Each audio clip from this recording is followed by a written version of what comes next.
Shalom, Israel. It's that time again. The I.S.U.P.K. under Commanding General YAHANNA presents the Lord's 57th Annual Passover. That's right, the Lord's 57th Annual Passover, April 4th, 2026 in Houston, Texas. All Black, Hispanics, and Native Americans are commanded to observe the Lord's Passover. This will be the biggest Passover to date. You do not want to miss this. Fresh lamb, fresh wine, and bitter herbs as commanded by the Most High. Only $200 per person ages 17 and up. The biggest event of the year. There is only one Passover, and it's under Commanding General YAHANNA. See you there, Israel. Shalom. Nobody else there to compare to. Train for war, men of war, and war like apparel. Prefer our leaders, can't get between us. Watch where you stepping.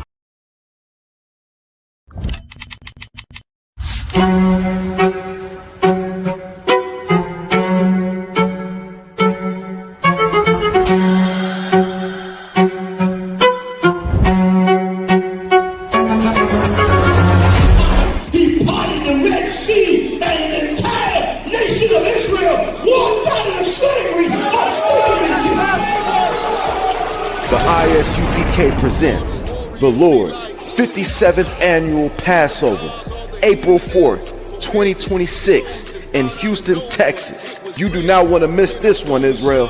Shalom. And all the warriors be like,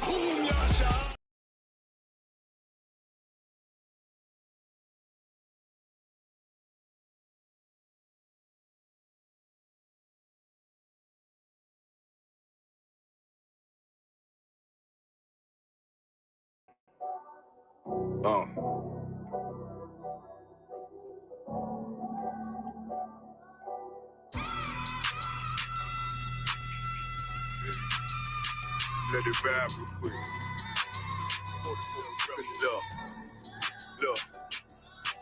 The city eyes, it's time to vote God. My God, a real nigga, cause he wasn't no flaw. Posted on the corner like a watchdog. Family secure, got that shot in the closet by the mob ball. Fuck what they heard, tell them it's all true. Be cautious, that foundation falls till you fall through. They gon' fall. Look, I keep this shit 50 times 2.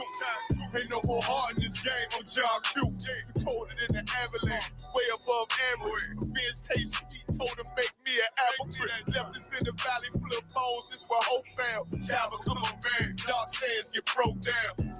Riding through Evans to a mall quad, telling me how the crackers turn his childhood to a ghost town. Focus out, nigga, I lay that game down. I feel his pain, cause nothing is the same now. Let my light shine like heaven through a rain cloud. Glock have a fit like my child, no tangent. Try to warn them niggas, we bear arms like tarantulas. Them mother niggas rap, I make anthems. I really seen prophets under this banner. Made my enemies bow down on camera. Told my design I wanted black and white like a panda. I'm better than that nigga that sunk dirty Diana. Look, I move like a Brazilian, precious cargo, spirit ancient, but I got a new semi-auto. Wave that bitch around like where's Wardo. Sleep if they won't, I cut through they Z's like I'm Zorro. Pay me for his name, so I gotta keep that steel clutch. Trust me, I'm not what you think. I squeeze till it click like Dorothy when the heels touch. The world got me dumb, I don't feel much. Ride around with Yara down, just left the state bridge. Looking for a bitch better than Baby's kid. Remember I dropped Quiet Storm, I've been gone ever since. Still in the field, fuck them niggas on the fence, yeah.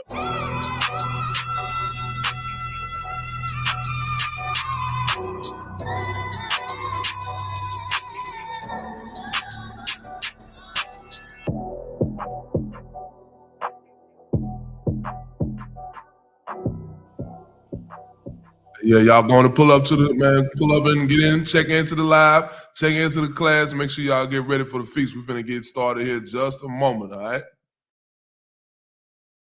All right, this is Rude in Speech, man. We got Captain Tower in the building. Yeah. So, Cap, man, let us know where you from. Yeah, I appreciate y'all having me, man, on Rude in Speech, man. Listen, I'll break it down right quick, don't forget it. One West in my brain, one West in my heart, one West when I finish, one West when I start. Big shine, big glow. I be gone till November, let my bitch know. I'm back by the winter, bubbling like Crisco. I need my pockets all swollen like a lymph node. Talking out the side of your neck, get you a slip though. I stay broke, don't care if I got a million. Looking down on me, I put your brains on the ceiling. Fuck kicking down the door, we bout to demo the building. Fake cats all in these groups, I wonder who ya. Shoot ya off your pulpit, hallelujah. 4-pound gun young and down like it's a cougar. On my feet, combat boots, or is it Puma? Words spreading around about me, none of it rumor. All truth, very big facts. Very large caliber on very small cats. Compact pistols, ladders, and all that. About to throw the switch in the Nina for rapid fire. Got the 5.7 equipped with the magnifier. Boom shakalaka, equipped with the rim rocker. We ain't really got beef, yeah, Ramak with a bin shot ya. The best rhymer, since Pac and Big Papa. Big llama, big juice, I'm Big Jamba. Quarter tank of gas, I ride like a big timer. No informer, no sweat, not insider. My conglomerate wreck like King Kong. No Asian pun me, no chink in armor. Remain calm through our pain that bring drama. Stay focused on things that bring commas. Took all pressure, applied and made diamonds. Stayed true, kept shit pure, my name honored. Paid all dues and debts and kept promise. Make sure you show respect. Pay homage that I'm one West bred, one West vetted, one West pumping through my blood. Don't forget it. One West in my brain, one West in my heart. One West when I'm finished, one West when I start. I said I've been one West bred, one West vetted, one West pumping through my blood. Don't forget it. One West in my brain, one West in my heart. One West when I'm finished, one West when I start. I'm the hottest on the market, don't make me start it. I'ma pull up in a Spider-Man and Peter Parker. I remember days was trapping out the apartment. Now one West about put me up in a starship. About to fight the friendly skies in this bitch. Spit the truth on the corners, I lie a little bit. I'm a stand-up nigga, I die before I switch. Down, no we up, I'm cool with who I with. I'ma be war the king and stay dangerous. Hold down the biz and fam, remain blameless. Now rappers drippy with styles we made famous. First with studs and spikes in any city. Designing charge a stack for shit that can't fit me. Had fringes on my coattail way before Jimmy. Funny how the general ain't even see a penny. Better show respect, get smoked like a chimney. Keep my name out your mouth, don't even think it. Send a real Smith at y'all, no Jada Pinkett. Both ball heads, my grain a $1.50. Lost my man to the game, that pain that stuck with me. Had to find a cheat code to the street though, cause the niggas getting foul, shoot you like a free throw. Keep spitting acid like a Mino, and the nigga be the nicest with a mean flow. Try to ride my wave, you gon' need a speedboat. I'm hot like 100 degrees in a peacoat. Scarf in the sweater, I embark every letter. It's U.P.K, not a part, but together. Homie, I've been one West bred, one West vetted, one West pumping through my blood, don't forget it. One West in my brain, one West in my heart. One West when I'm finished, one West when I start. One West bred, one West vetted, one West pumping through my blood, don't forget it. One West in my brain, one West in my heart. One West when I'm finished, one West.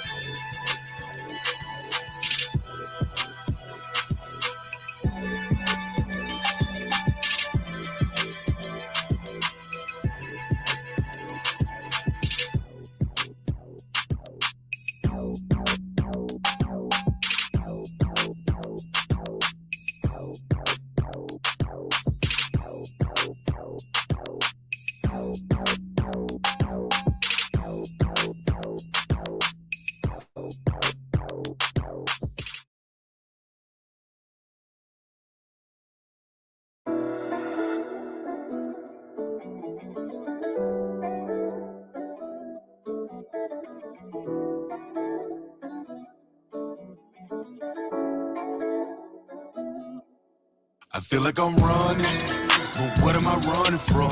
I feel like I'm running, but what am I running from? Everything my father told us, every day I'm getting older. Weight of the world on my shoulders, feel like I'm lifting up older. Feel like I'm running, but what am I running from? I feel like I'm running, but what am I running from? Everything my father told us, every day I'm getting older. Weight of the world on my shoulders, feel like I'm lifting up boulders. All I hear is lies and excuses. What you talking for? I am the original. No, I'm not a copy, bruh. Woke up when I heard the truth. I wasn't sipping coffee, bruh. 1 + 1 ain't 42. You know this ain't adding up. Told us if we wanted change, we would have to vote for it. Showed Obama everything. All he did was just ignore it. Crime bills did us bad. Then they came with war on drugs. Now there's a pandemic. Everybody's scared to hug. Ask me how I feel. Truthfully, I don't give a damn. But ask me what I think, I'll tell you who the devil is. Ask me what I know, I'll show you where them devils live. They on top of everything. You know who the devil is. Black folks going through it, ain't no more community. The truth is what I'm standing on and learning my identity. Keep the law and love your brother, that's the only remedy. And for my dead homies, I'm forever pouring Hennessy. I feel like I'm running, but what am I running from? I feel like I'm running, but what am I running from? Everything my father told us, every day I'm getting older. Weight of the world on my shoulders, feel like I'm lifting up boulder. Feel like I'm running, but what am I running from? I feel like I'm running, but what am I running from? Everything my father told us, every day I'm getting older. Weight of the world on my shoulders, feel like I'm lifting up boulder. I feel your pain. I know your struggle. Go and dry your tears, break them chains off your spirit. Now you running things, playing for the win. Damn right, we want the W.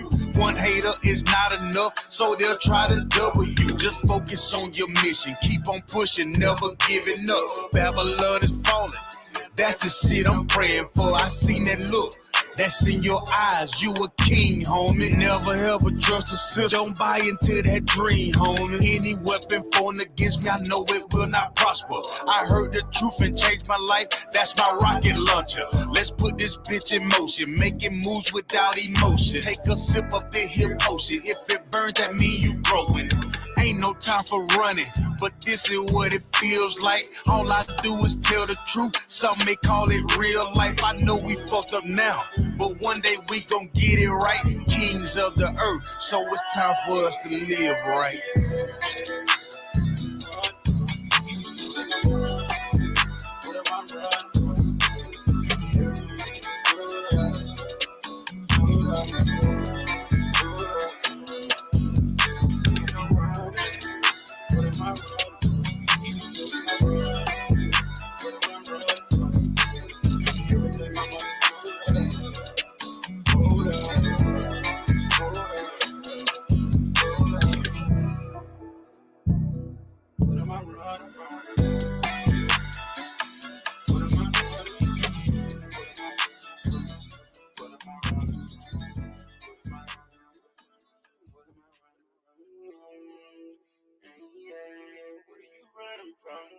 What are you running from? Ain't no need to run it now. Just stand your ground and shut it down. Real niggas in this game, life knows right.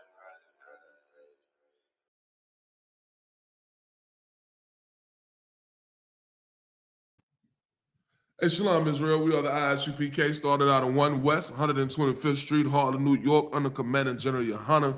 And since 1969, we have been teaching the truth according to the Bible.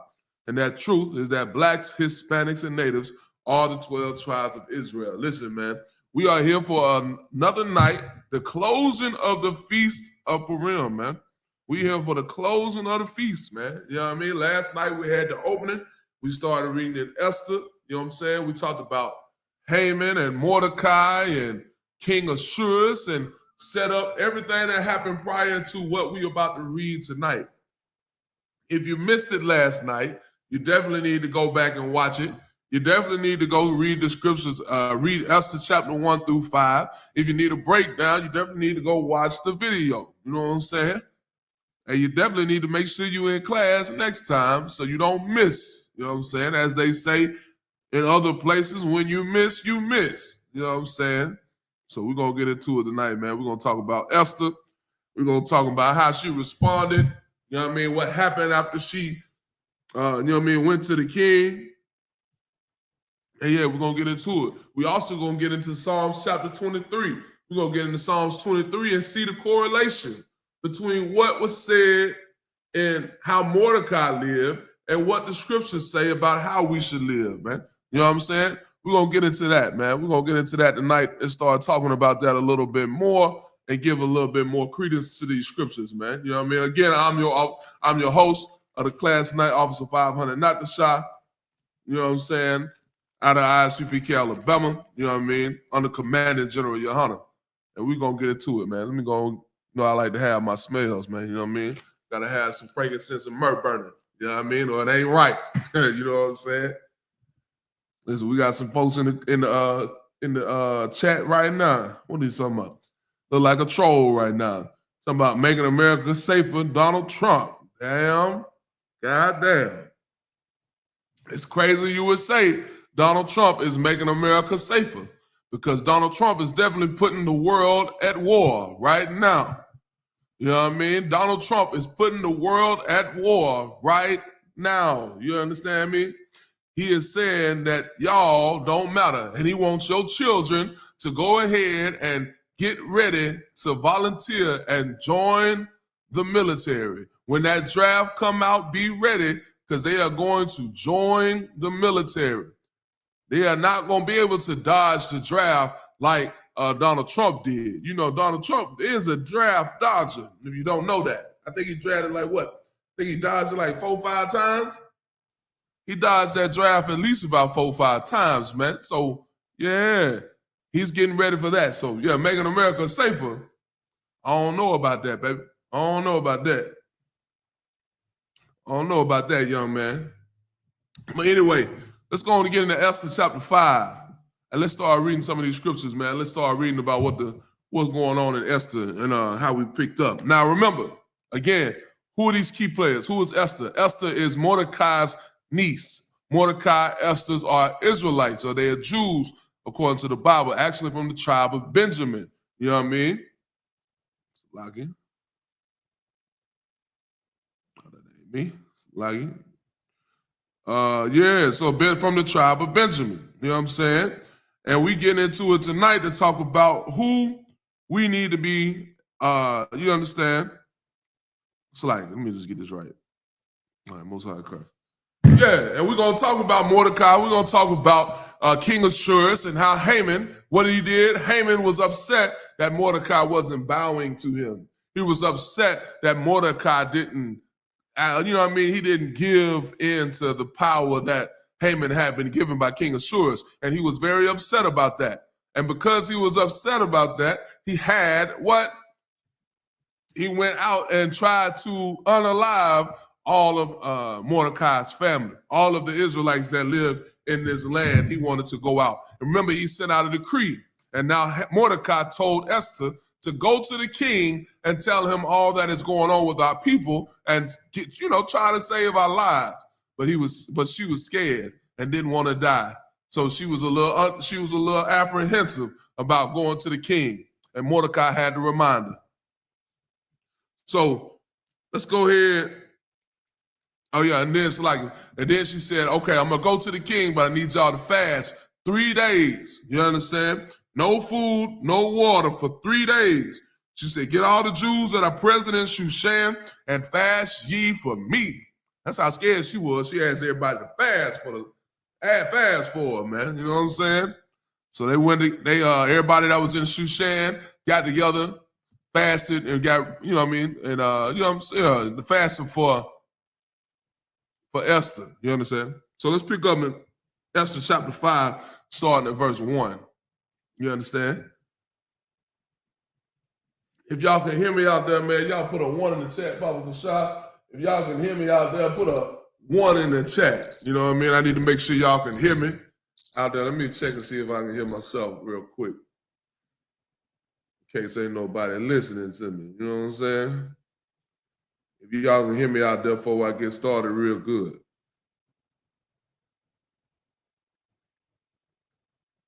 Let me check and see if I can hear myself real quick. Man, Most High Christ. In case ain't nobody listening to me. Most High Christ. Most High Christ. Y'all can hear me out there. Most High Christ. All right, let's go and get to it. So Esther chapter 5 starts with this.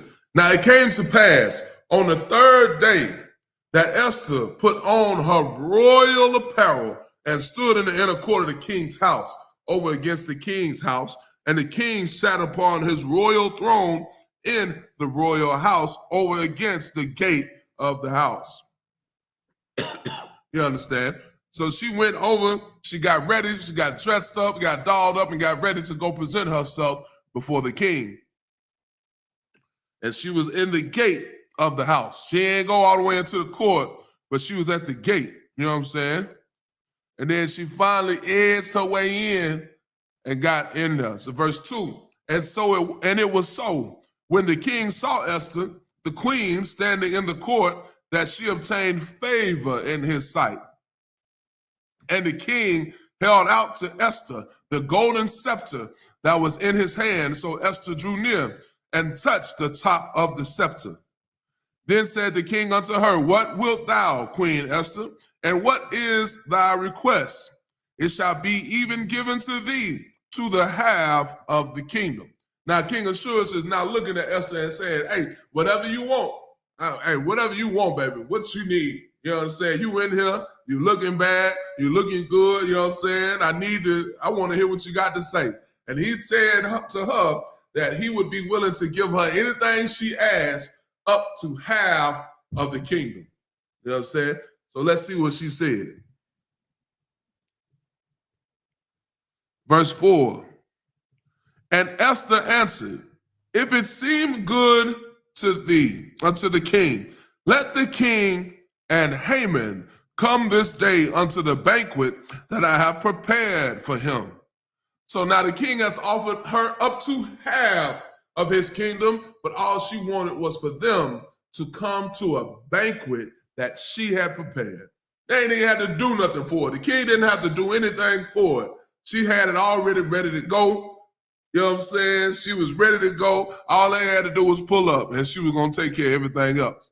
You know what I mean? That right there tell you, and you know what I mean? That tell you right there, like, sisters, if you want your man's attention, if you out here looking for your man to give you more attention, it's really easy.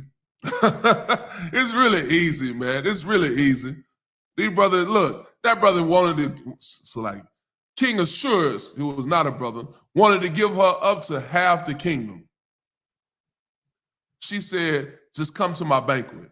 And you know what he did? He got his ass up and went to that banquet. Soon as she said that, he said, man, let me come on, Haman, let's go to this banquet. You know what I'm saying? Verse 5. So like he said, then the king said, cause Haman to make haste that he may do as Esther had said. He said, hey, man, go get Haman. Look, Esther wants us to come to this banquet. Go get Haman. Tell him, hurry up. We got to get over into this feast that Esther has put on. Because, one, you kind of see that King Ahasuerus was, he was kind of, his nose was wide open for Esther, basically what I'm trying to say. His nose was wide open for Esther. You feel me? And whatever she wanted, he was willing to go for it and give it to her. Because he wanted Esther. You know what I'm saying? He loved Esther. And the king, what the Bible says is that the king, it's like Esther had favor in the king's eyes. You know what I'm saying? So that's what that was. So now, they went to the banquet. I'm going to fast forward you a little bit. So they went to the banquet. She kicked it. You know what I mean? She fed them, kicked it with them all day. And then the king says, Esther, what is it that you want? What can I give you? And then Esther said, you know what?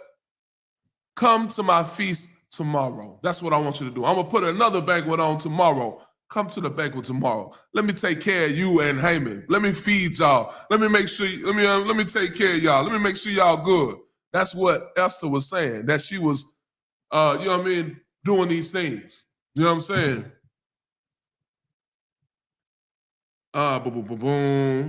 Yeah, verse 8 is what we just read about. If I have found favor in the sight of the king, and it pleased the king to grant my petition and to perform my request, let the king and Haman come to the banquet that I shall prepare for them, and I will do tomorrow as the king hath said. She held her request for multiple days because she's trying to woo the king and trying to, giving her feminine wiles, you feel me? Doing all of these things, you know what I'm saying? And coaxing the man and getting the man, making sure his nose wide open. You understand? All the way open. Y'all know how y'all sisters do. Y'all have those abilities to do that if you're not being, you know what I mean, not being Eve, as they say.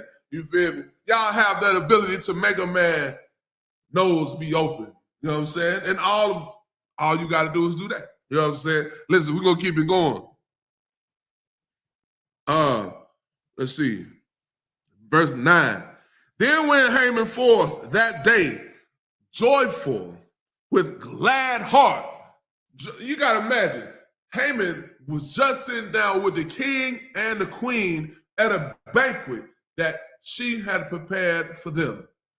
Haman was happy. Haman was feeling good. He said, man, listen, I'm finna get up out of here. I'm good to go. I'm in good position. I'm in a good position with the king. I just sat down to meet with them. It's damn near like I'm a king. That's what he's saying. And he's feeling joyful. His heart was full of gladness, right? With a glad heart. But when Haman saw Mordecai in the king's gate, that he stood not up, nor moved for him, he was full of indignation against Mordecai.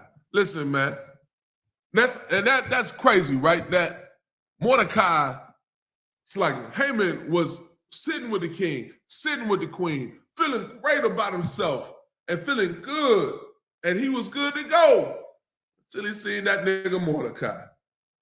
And once he saw that nigga Mordecai, all that gladness, all that happiness that went out the window. It's over with. He is no longer happy and glad about nothing because this nigga didn't bow before him. Listen, man. You know, that in my mind, what that says is that Mordecai reminded Haman that he was nothing. Haman had everybody bowing before him. Haman had everybody bowing before him. He had all the people in the city, all of the you feel me? What you say that? All of the politicians and congressmen and lawyers and noblemen and everybody was bowing to Haman. He was second in command because he was with the king when he was at the feast with his wife Esther, with the queen. And now he's seeing Haman. Now Haman's seeing Mordecai, right? And Mordecai didn't just basically reminded him that he still ain't. He's nothing. You understand what I'm saying? He's not 25 cents. That's crazy, right? That's crazy how that works. That's that psychology, man. You know what I mean?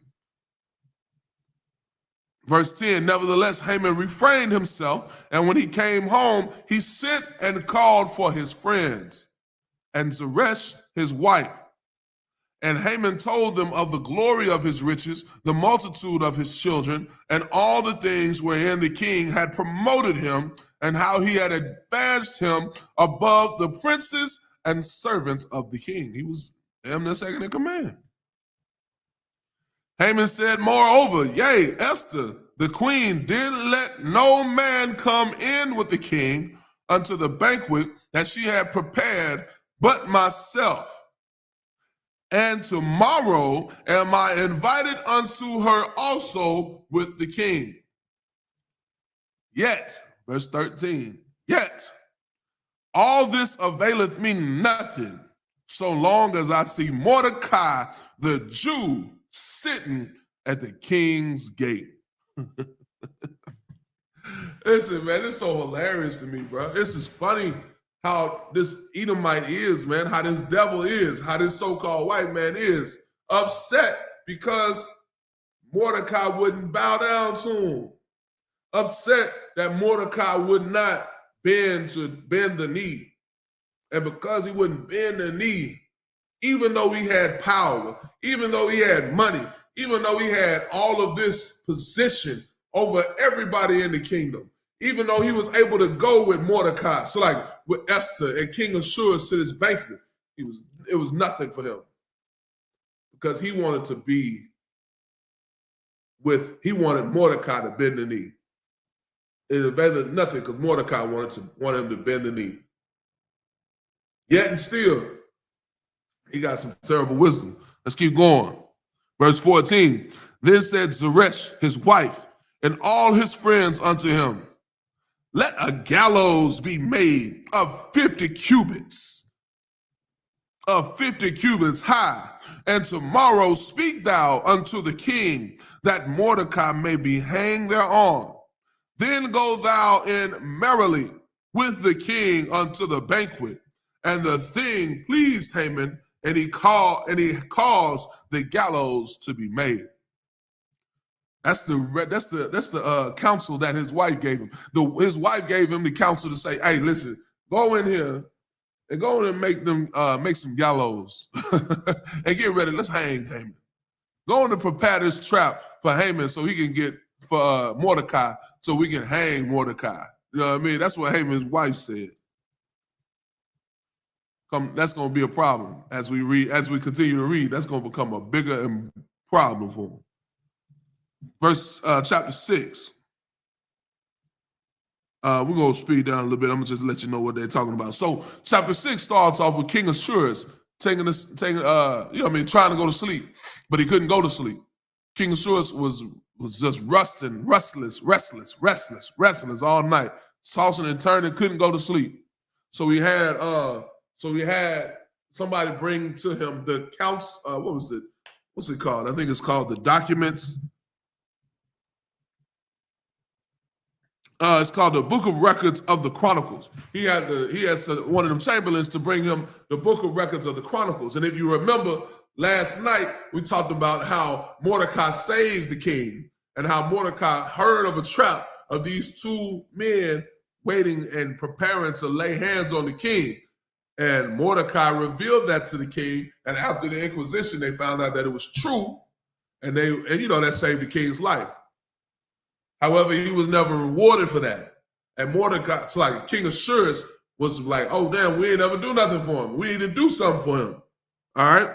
So then he went to Haman to say, what should we do let me read it like this because it's important that you read it like this. And the king said, who is in the court? Now Haman was coming to the outward court of the king's house to speak unto the king to hang Mordecai, right? Remember, his wife said, build the gallows, go tell the king you want to hang him. And now Haman is coming in to talk to the king about hanging Mordecai, right? To speak unto the king to hang Mordecai on the gallows that he had prepared for him. And the king's servant said unto him, behold, Haman standeth in the court. And the king said, let him come in. And the king asked him, again, he asked him that question, what shall be done unto the man whom the king delighted to honor? Now Haman thought in his heart, to whom would the king delight to do honor more than to myself? This is what Haman is saying to himself. So he came up with a play to say, sure, if you're going to honor me, this is what you should do. This is how you should honor him.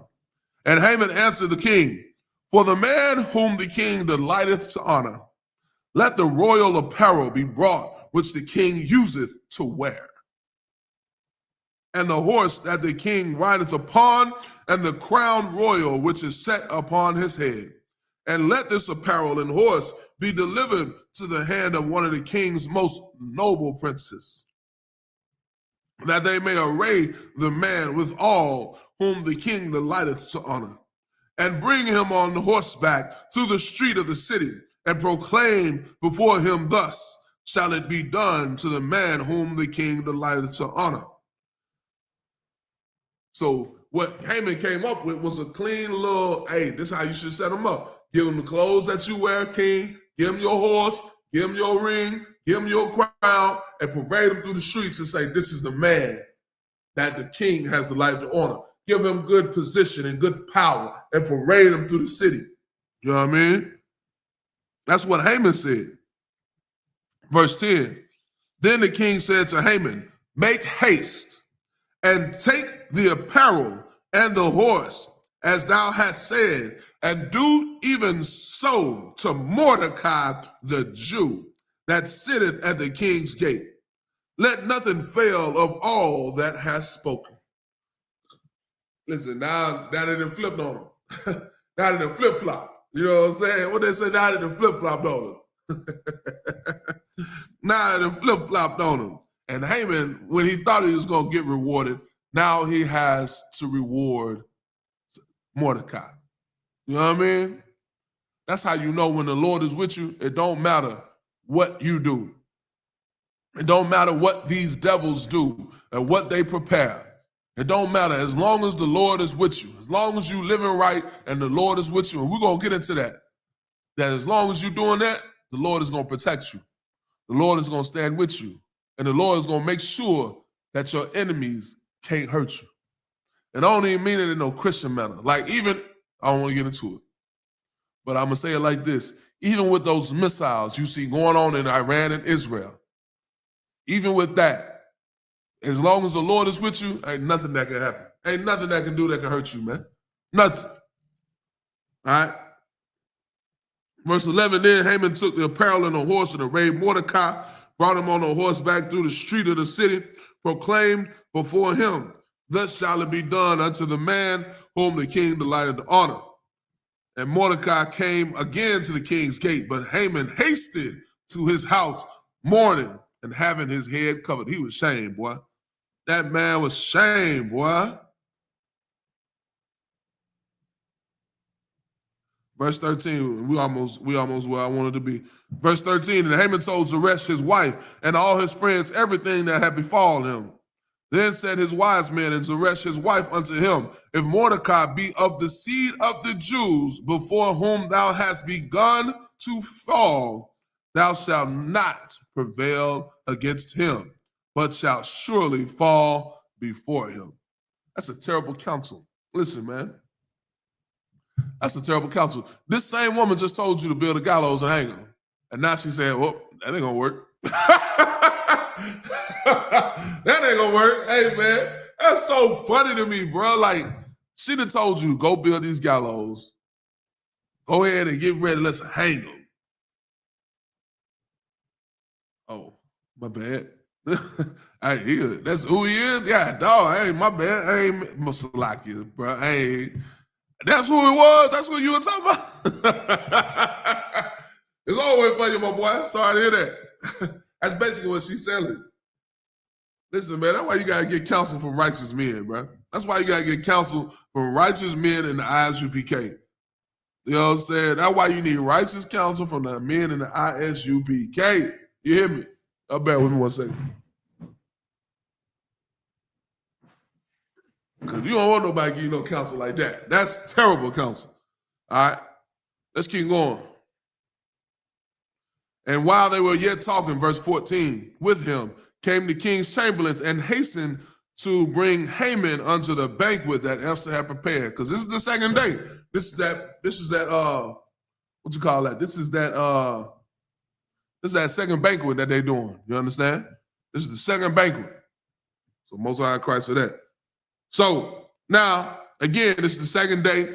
King Ahasuerus, Queen Esther, and Haman are sitting at the banquet. And now they having a banquet of wine. And again, Ahasuerus is asking Queen Esther, what is your request? What do you want, baby? You want something? What you want? I know you need something. I know you want something. Whatever you want, tell me what it is, baby, so I can give it to you. What them old men be saying? What them old men be saying? Listen, I got plenty of money.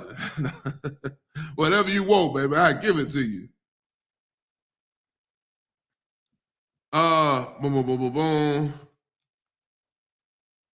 Verse 3, chapter 7 and verse 3. Then Esther, the queen, answered and said, if I have found favor in thy sight, O king, and if it please the king, let my life be given me at my petition, and my people at my request. For we are sold, I and my people, to be destroyed, to be slain, and to perish. But if we had been sold for bondmen and bondwomen, I had held my tongue, although the enemy could not countervail the king's damage. Then, so she made a wonderful plea. She made a beautiful plea unto King Ahasuerus. You understand? She made a beautiful plea. Basically, any your point, you understand it. She made a beautiful plea. In verse 5, King Ahasuerus answered and said unto Esther the queen, who is he and where is he that does presume in his heart to do so. And Esther said, the adversary and enemy is this wicked Haman.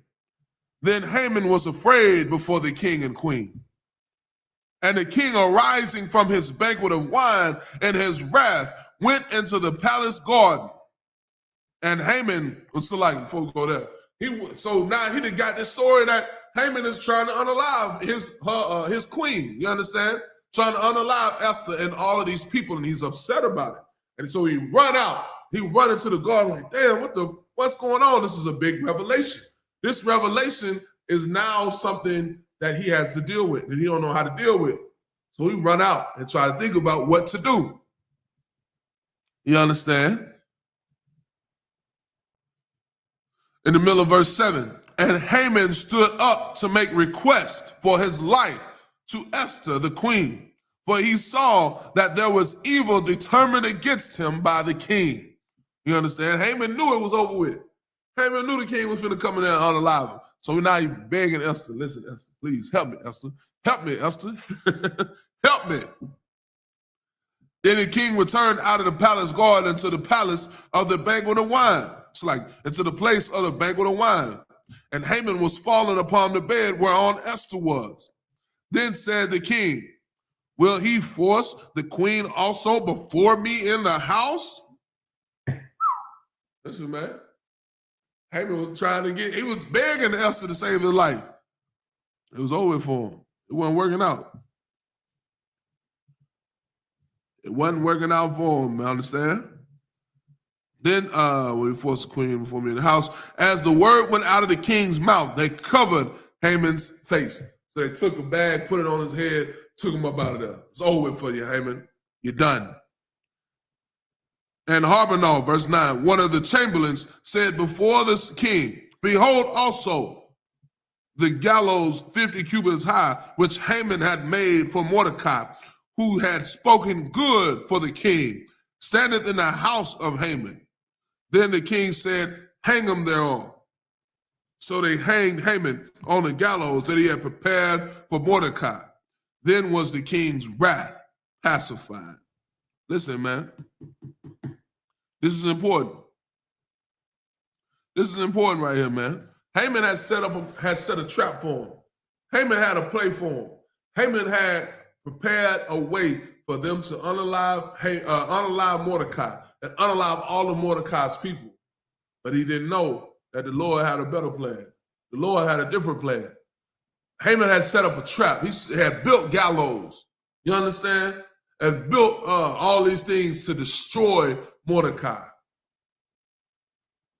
But instead of that working out for him, he had to fall into that trap. You understand? He fell into that trap. And we're going to dig into this a little bit deeper, man. So basically in chapter 8, we talk about, basically in chapter 8, we talking about how the now they got to go and reverse everything that Haman had did, right? You got to go back and send out letters saying, don't kill the king, don't kill the Jews, you know what I mean? Don't kill the Israelites, they good, we all good, they good people, you know what I mean? They good people, we don't need to unalive them. Let's keep them, let's give them another chance, basically, you know what I'm saying? So they sent that out into all the land and said, yeah, these we ain't finna unalive these people, you understand? And so verse 7, then King Ahasuerus said unto Esther, it's like chapter 8, Esther chapter 8, verse 7. Then the king Ahasuerus said unto Esther the queen, and to Mordecai the Jew, behold, I have given Esther the house of Haman, and him they have hanged upon the gallows, because he laid his hand upon the Jews. So everything that Haman had came back to Esther, came back to Mordecai, came back to the Jews. You understand?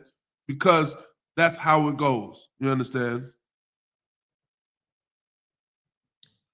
Boom, boom, boom.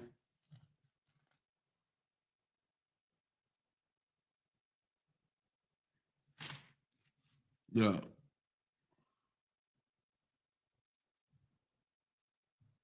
So make sure I don't want to touch on this.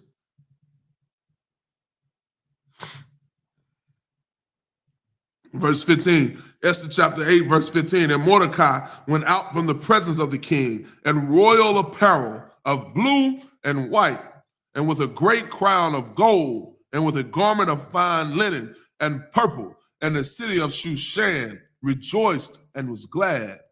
The Jews had light and gladness and joy and honor. And in every province and in every city, whithersoever the king's commandment had decreed came, the Jews had joy and gladness, a feast and a good day. You understand? And many people of the land became Jews, for the fear of the Jews fell upon them, man. So that's how it was, man. Because these things happened, because this, you feel me, because of the courage of Esther, because of the courage of, you feel me, Mordecai, because of this sister courage, so I'm gonna say it like that. Because of this sister courage, she saved a whole nation of their people, man. You know what I mean? Because she went and told the king what happened. You feel me? Basically, she saved all of Israel, man. You know what I mean? That's the important part. That's the important part, man. Let's go to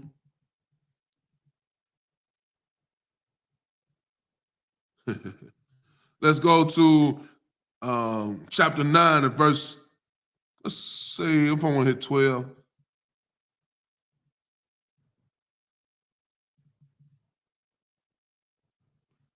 Let's go up to, let's start at verse 10. Yeah, we're going to start at verse 10. Because now you got to understand, man, y'all know what? Y'all bear with me. We're going to just read verse chapter 9. I'm going to try to read it quickly as possible so we won't waste too much of y'all time. Yeah, we're going to read it quickly as possible. Chapter 9, verse 1. Now in the 12th month, that is the month Adar, on the 13th day of the same, when the king's commandment and his decree drew near to be put in execution, in the days that the enemies of the Jews hoped to have power over them, though it was turned to the contrary, that the Jews had rule over them that hated them. That's so heavy. The Jews gathered themselves together in their cities throughout all the provinces of the king Ahasuerus to lay hand on such as sought their hurt, and no man could withstand them.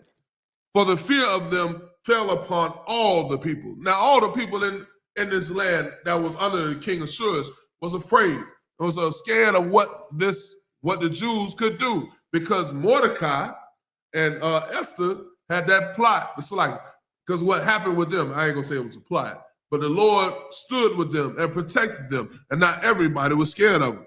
You understand? And all the rulers of the provinces and the lieutenants and the deputies and the officers of the king helped the Jews, because the fear of Mordecai fell upon them. You know what I mean? For Mordecai was great in the king's house, and his fame went out throughout all the provinces. For this man Mordecai waxed greater and greater.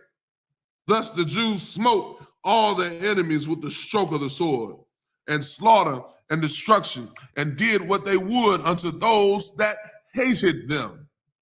And in Shushan the palace, the Jews slew and destroyed 500 men. And Parshanatha and Dalphon and Asphath and Poratha and Adiala and Aradatha and Parmashah and Arasai and Aradai and Vajatha. You understand? All those cities is where they unalived men, man. All those cities where they unalived the men that hated the children of Israel. You understand? Verse 10, the 10 sons of Haman, the son of Hammedatha, the enemy of the Jews, slew they, but on the spoil laid not their hand. On the day that the number of those that were slain in Shushan, the palace was brought before the king. So like, on the day that the number of those that were slain in Shushan, the palace was brought before the king. And the king said unto Esther the queen, the Jews have slain and destroyed 500 men in Shushan the palace. And the 10 sons of Haman what have they done in the rest of the king's provinces?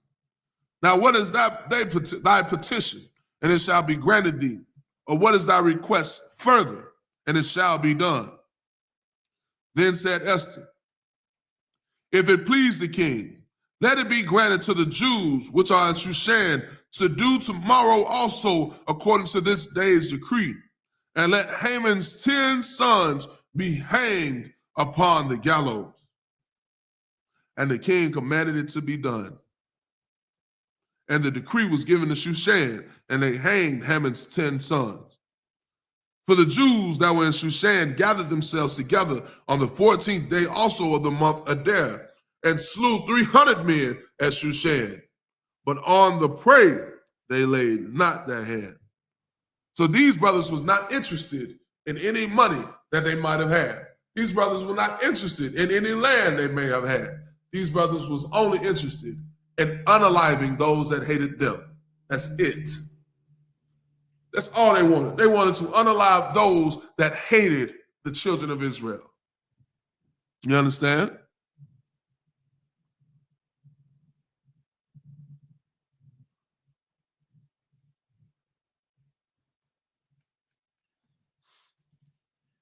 So verse 16, but the other Jews that were in the king's provinces gathered themselves together and stood for their lives and had rest from their enemies and slew of their foes 70 and 5,000, but they laid not their hands on the prey. So they kept doing this over and over. In the 13th month of the, on the 13th day of the month Adar, and on the 14th day of the same rested day, and made it a day of feasting and gladness. That's why we keep the Feast of Purim right there. You know what I mean? Because all of these things happen because of because of the courageousness of Esther, because of the righteousness of Mordecai, because of the righteousness of the people. The Lord stood with them and allowed their enemies to be destroyed in front of them, and allowed these enemies to be, become our footstools. And I know that's kind of a shout out to where we're finna go with this, because I need you to understand that,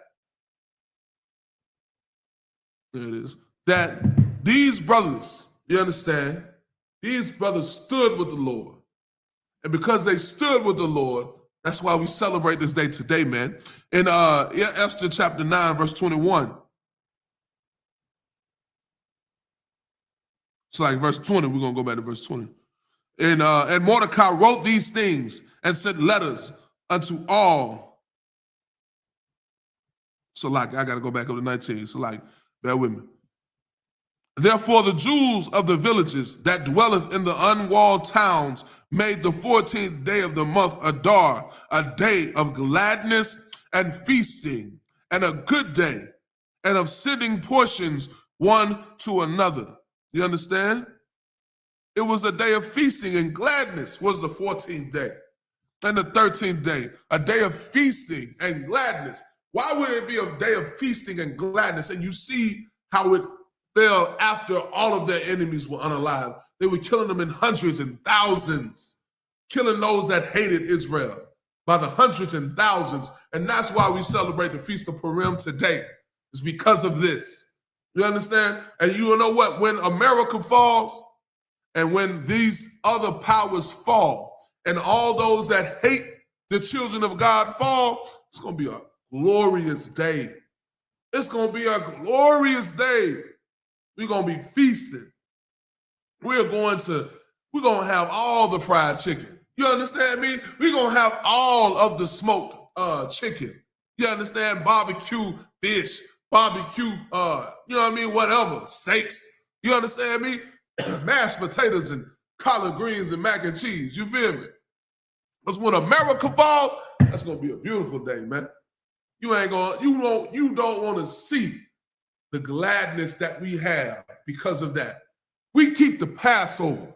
Right now, we keep the Passover because the Lord delivered us out of the hand of Egypt. And America is nothing more than that. America is more, and if I could, a greater power almost, damn near than Egypt.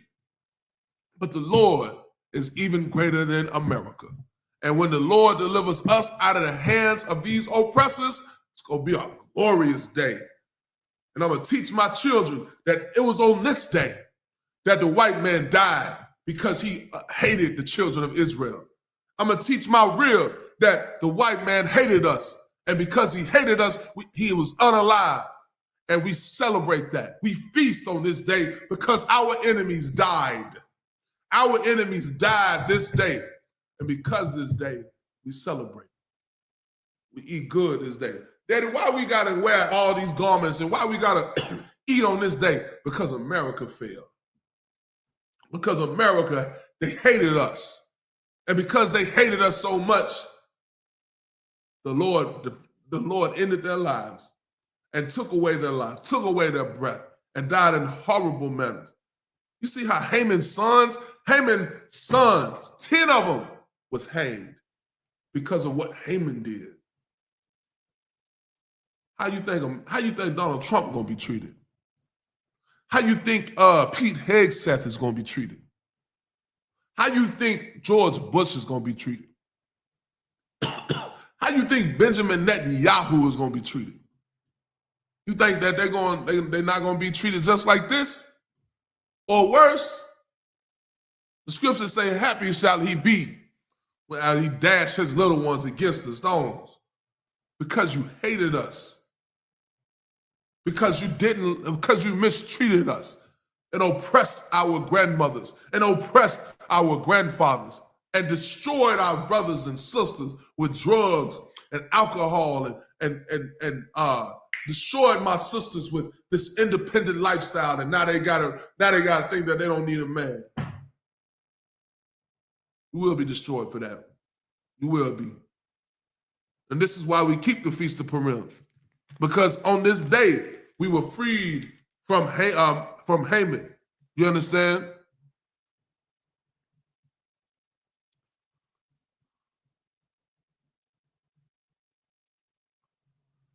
Let's drop that. Let's go to Psalms chapter 23. Psalms 23. We're going to read a little bit of this and we're going to get up out of here. What time is it? Yeah, we're going to read a little bit of this and we're going to get up out of here. Psalms 23. This is what the scriptures say. Now, think about it. Think about the scripture, right? And in the sense of what happened with Haman, what happened with Ashurus, what happened in the story of the Feast of Purim, what happened with Mordecai. Let's think about these things as we read the scripture. Psalms 23. The Lord is my shepherd, I shall not want. Mordecai knew that the Lord was his shepherd. Mordecai knew that because he knew these scriptures, he knew that the Lord was going to protect him, that he didn't need anybody else to look out for him. Verse 2, he maketh me lie down in green pastures. He leadeth me beside the still waters. He restoreth my soul. He leadeth me in the paths of righteousness for his name's sake. This is what Mordecai knew, and he taught Esther this. And Mordecai knew that when Haman came around, I don't need to bow down to you because the Lord is my shepherd. I shall not want. I shall not want. What does Scripture say? Give us this day our daily bread. You understand? The birds don't worry for what they're going to eat the next day. You understand? These cows don't worry about what they're going to eat tomorrow, where they're going to lay their head at. They don't have to worry about that. The Lord is our shepherd. We good. You understand? Verse 4. Yea, though I walk through the shadow, yea, though I walk through the valley of the shadow of death, I will fear no evil. For thou art with me. Thy rod and thy staff, they comfort me. Listen, man, this is what the scriptures say. Even though we walk in the valley of the shadow of death. You know, a valley, you used to imagine a valley, you down in a valley and it's overshadowed. The whole valley is overshadowed with death. Yea, though we walk through the valley of the shadow of death, I will fear no evil. This is what Mordecai knew. And this is what we should know. That even though these missiles is being launched from Israel and Lebanon and Jordan and Saudi Arabia and Iran and all these different places in America, obviously, all these different places, even though these places are doing these things, we know for a fact that we don't fear no evil because the Lord is our shepherd. We shall not want. I ain't got to want for nothing. The Lord gonna protect me because the Lord is with me, because I'm living righteously. I'm doing what the Lord has told us to do. Now, you can't say the Lord is my shepherd and you out here unaliving your brother. You can't say the Lord is your shepherd and you smoking weed. You can't say the Lord is your shepherd and you sleeping with whores. You can't say that. But if you are living your life as you have been instructed by the I.S.U.P.K, as the scriptures say, you can say that the Lord is your shepherd. It says, thy rod and thy staff, they comfort me. That's his protection. That's your protection. Verse 5, thou preparest a table before me in the presence of mine enemies. Ain't that what happened with Mordecai? Say it again. Thou preparest a table before me in the presence of mine enemies. What happened when Mordecai was, when Haman had to bring Mordecai, put him on that horse? Thou preparest the table in the presence of mine enemies. Haman was an enemy of Mordecai, but the Lord made Haman caused Haman to have to walk Mordecai around. That was nothing but the Lord. Nothing but the Lord.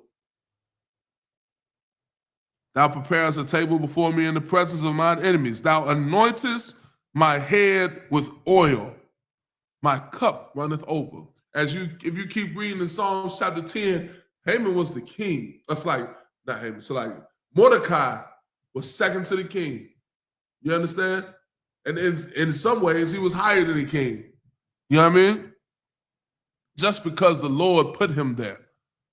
The Lord allowed him to have that power and allowed him to be over everything like that because he followed and did what the Lord said do, man. You know what I'm saying? He said, he anoints my head with oil. My cup runneth over. Surely goodness and mercy shall follow me all the days of my life, and I will dwell in the house of the Lord forever. Listen, man, like I said, I got some comments here.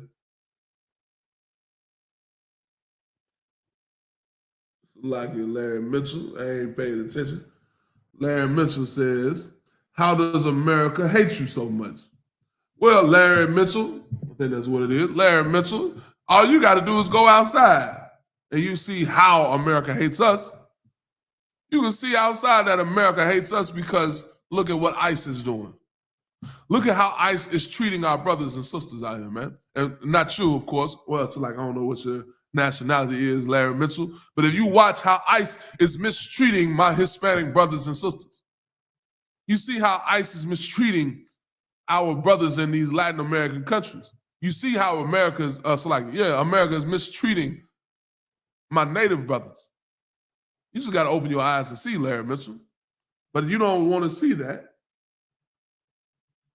You don't want to see that because you may not want to open your eyes to that. You may love America so much that you forget that black people were slaves in this country for over 400 years.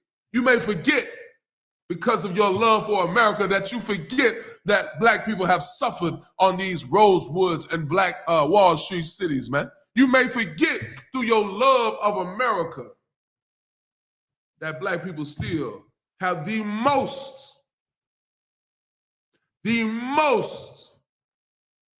food insecurity today in 2026. Black Americans are the ones that have the most food insecurity. That's how America hates us, man. That's how America hates us. You understand? What you say? We got another question here, Salaki. Is your God a just God? Can you answer that one? 100%. What did we just read? What did we just read? You must just come to class. You ain't been paying attention. You ain't been paying attention to the Feast of Purim. Most High God is definitely a just God. You saw what happened? The Lord said that he is going to stand with Israel. And he will stand with his people. And he will make sure, what did we just read in Psalms 23? That he will prepare a table before my enemies. Isn't that what we just read about with Mordecai? That thy rod and thy staff comfort me. What happened when the people that hated Mordecai in the city, in this country, what happened to them? They were unalived by the thousands. Look, you just typing messages. You ain't even listening for the answer. You just typing messages. No sweat. But listen, the Most High God is definitely a just God. And you can see that play out right now. We supposed to be on top of everything. We supposed to be top crust in the biscuit. But because we have not kept the laws, he has punished us. And we are not in our righteous place. We are not in our rightful place because he has punished us. That's just. Because he said if we do right, he's going to take care of us. If we do wrong, we're going to be punished. And he's a just God because we did not. But now we are reclaiming our culture, reclaiming our way of life, reclaiming how we're supposed to live. You understand? So that the Lord will stand with us. And he will do what we're reading about in Psalms 23. He will do what we're reading about in Esther. That's what we're doing right now, man. You know what I'm saying?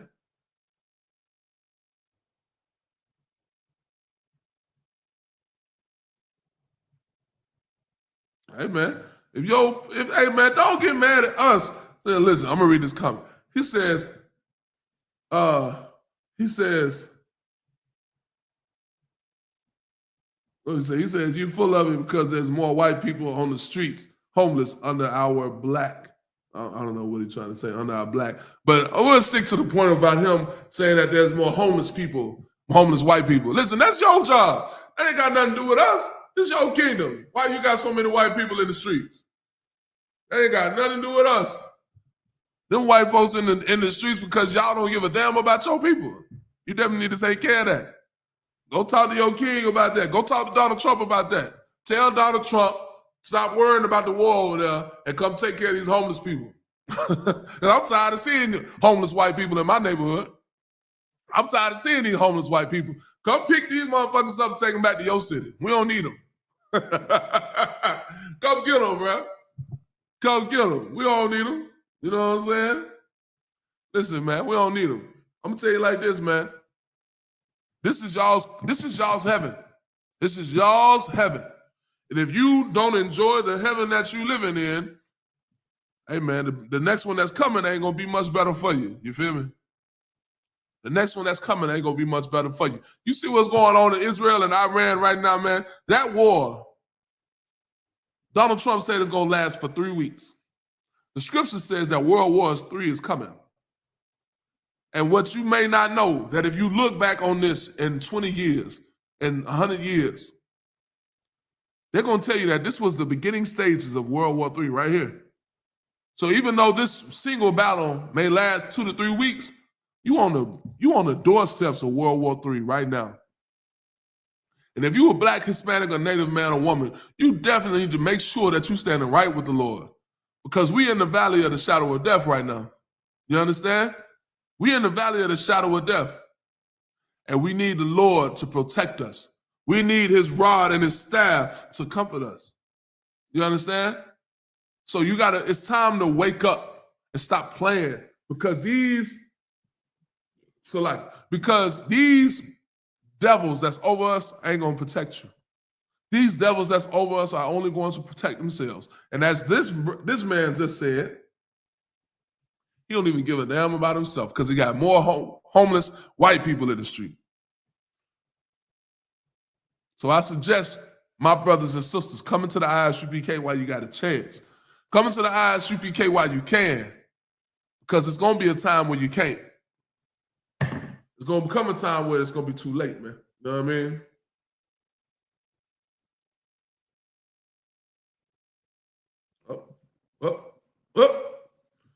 Got a quick cut real quick. He says, a just God will not drown innocent children and babies. He says, a just God will not drown innocent children and babies. Listen, man, What you don't realize is that the Most High God is a just God. He is not a soft, effeminate God that you celebrate. He is not that Caesar Borgia. That's not who the Most High God is. The Most High God is a man of war. You understand me? He is a man of war, and he is going to give double to them. You understand me? He's going to give a double portion to those that unalive dust, because what you just said, that a just God will not drown innocent children and babies, that's what they did to us during slavery. That's what they did to us during the that's what they did to us during these Jim Crow eras. So like that's what I'm trying to say. That's what they did to us during the lynch era.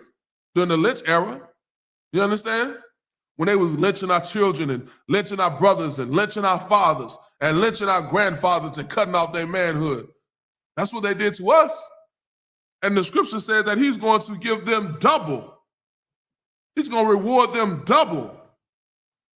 So would a just God not do that? Let me ask you this. Would a just God allow the slave and the slave master to sit at the same table? Answer that for me, Larry Mitchell. Answer that for me, Larry Mitchell. Would a just God allow a slave master and a slave to sit at the same table? Or would he give revenge to the one that was wronged? Would he? Answer that for me real quick. Would a just God allow in heaven a slave and a slave master to sit at the same table? Is that justice?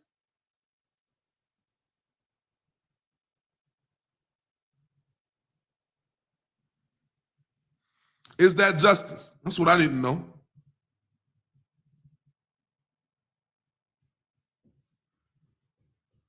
Let's go, Larry Mitchell. These folks ain't got all night, man. Listen, man, hurry up. Hurry up. Get the timer.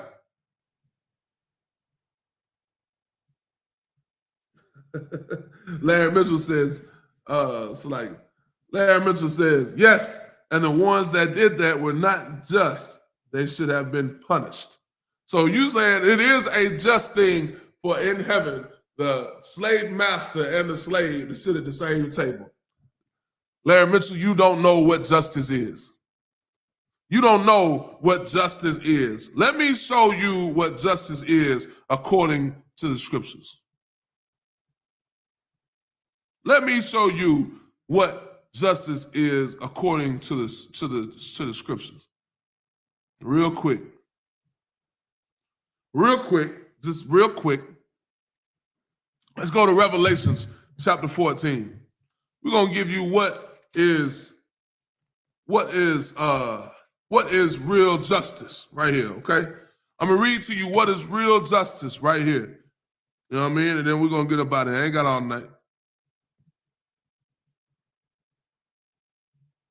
got all night.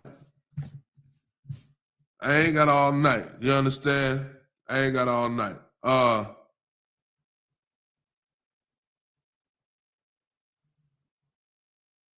ain't got all night. We're going to go to Revelations chapter 13. So like Revelation chapter 13, and we're going to start at verse 10. This right here is justice. Chapter 13, verse 9. If any man have an ear, let him hear. Right? If any man have an ear, let him hear. He that leadeth into captivity shall go into captivity. He that killeth with the sword must be killed with the sword. Here is the patience and faith of the saints. You understand? That's real justice right there. That's real justice, that those that were mistreated, that those that went into captivity, that those who are unalive with the sword get that revenge and get the protection and the gifts that the Most High God has promised us. The Most High God says that vengeance is mine, that he is going to take vengeance. You understand? And he says that reward them double. You understand? Reward them double. Listen, man, Let me give you one more. Psalms 137, verse 9. Because you didn't want to believe me when we talked about this. So like, bear with me 2 seconds.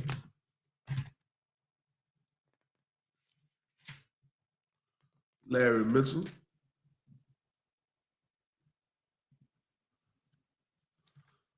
Psalm 137 and verse 9. We're going to get over to it real quick.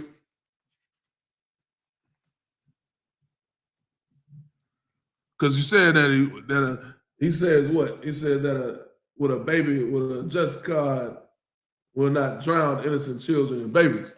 The Most High God is definitely a just God. Psalms 137 and verse 9, he says, happy shall he be that taketh and dasheth the little ones against the stones.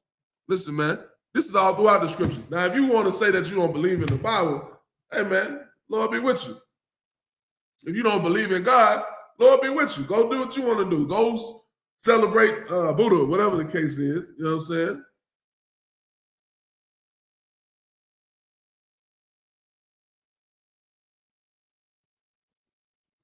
This is definitely character. Yeah.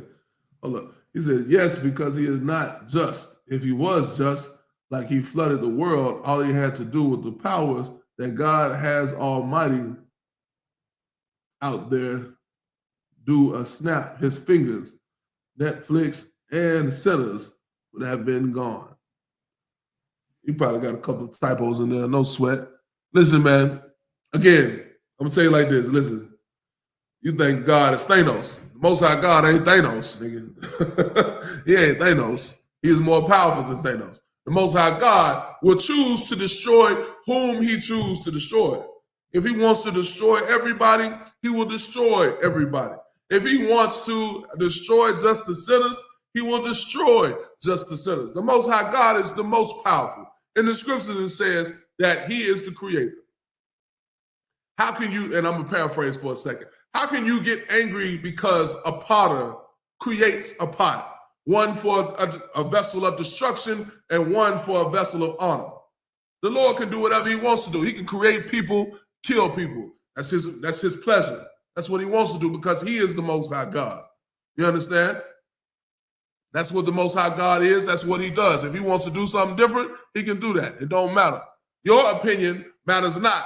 My opinion matters not. The Most High God is going to do what he wants to do. But what he wants us to do, for blacks, Hispanics, and natives, Larry mentioned if you are black, Hispanic, or native, what the Most High God wants us to do is to obey him and do what he told us to do, man. That's what he wants us to do. And if you are not black, Hispanic, or native, Larry Mitchell, go live your life and do what you want to do. I see the trees. I got some Bradford pears in my front yard. They just started blooming. Spring is around the corner. Go do what the hell you want to do. But as for me and my house, we're going to serve the Lord. And with that, listen, man. We in the closing of the Feast of Purim, man. Again, remember, in the I.S.U.P.K, we teach the truth according to the Bible. And what is that truth according to the Bible? That blacks, Hispanics, and natives are the 12 tribes of Israel. And we have a duty to our people to make sure our people straight. And we have a duty to make sure we follow and do what the Lord has told us to do. And if we keep these laws and keep these statutes and commandments that we have been given, the Lord will make our enemies our footstools. And as we walk through this valley of the shadow of death, that even though, so like these missiles are going off, even though there's wars and rumors of war, we have nothing to worry about. Because the Most High God is with us. Because the Most High God is going to protect us and make sure we straight. We ain't got nothing to worry about. We ain't got nothing to worry about, y'all. Just make sure y'all stay locked in. Make sure you stay loving your brother. Stay sure you love yourself. Make sure you take care of your brothers. Deny yourself like we talked about last night. Pick up your cross and follow Christ, man. You know what I mean? Do what he did. That's what we got to do, man. With that, I'm also 509. Shout out I.S.U.P.K, Alabama. Say Shalom, Yahweh, Ba'ashem, Yahweh, Shabbat, Rakatham, to all the brothers. Shalom, Yahweh, Shemal, Thun, Ba'ashem, Yahweh, shout out all the sisters. Amen. Shalom, Israel. Y'all catch up with us next time. We will have class tomorrow. Make sure y'all be on standby for that. We're going to have class in Birmingham. We had the feast up here in Huntsville. We did the opening last night, the closing today up here in Huntsville. Make sure y'all stay tuned. We got class rocking out tomorrow. With that, shalom.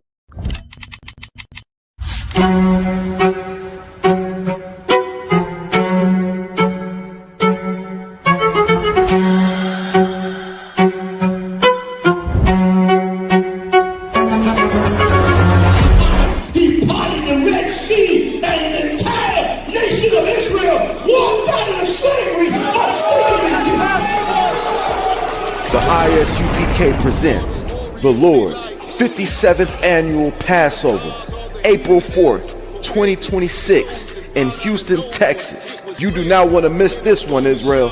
Shalom.